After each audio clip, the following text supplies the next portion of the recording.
Hey guys, what is up? In today's video, I'll show you how to fix LEGO Batman Legacy of the Dark Knight not launching, crashing, black screen on the start. So here's what you're gonna do. You wanna open your Steam, go to library, find your LEGO Batman, you wanna right click on it, click properties, go to installed files, and you click verify integrity of the game files.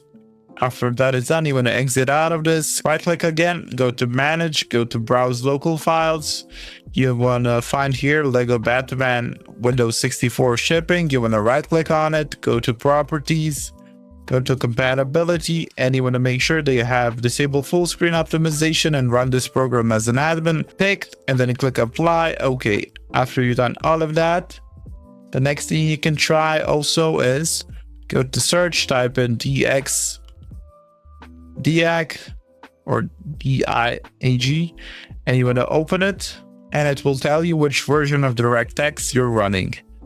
After you check that, you want to exit out of this. The next thing you want to do is you want to open your NVIDIA app, go to drivers, and download the latest and greatest game ready drivers. And you want to, if you already have them, you can reinstall them. Now go to settings also and disable the NVIDIA overlay.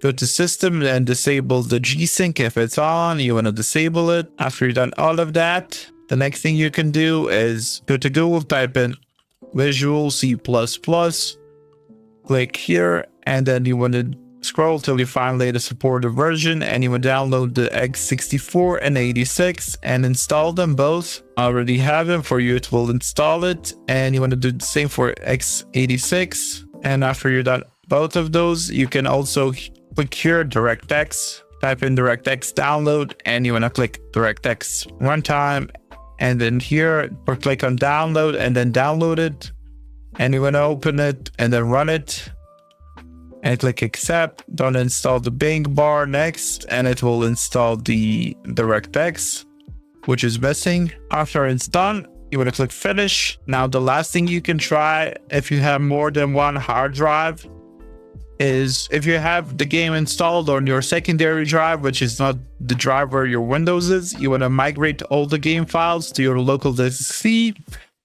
And after you migrate them, you want to restart your PC and then try relaunching the game, and your game should work properly, because after some Windows update, it messed up the computers where you have more than one drive, where if you have the games on the secondary drive, it won't launch them. It will launch them, but it won't work properly, and it will crash the game and even the drive. And to move the game file from D to C, you want to open your Steam, go to library. You want to find your LEGO Batman, you want to right click on it, go to properties, go to installed files, and then you want to click move the game's content to another drive, and then you will click C, and then you move the file, and you move the game files, and then you restart your PC, and then the game should work properly. That's it for this video. That's how you fix LEGO Batman Legacy of the Dark Knight not launching, crashing, black screen, etc. Hopefully this video helped you guys. Like, subscribe, comment down below. See you guys in the next one. Bye bye.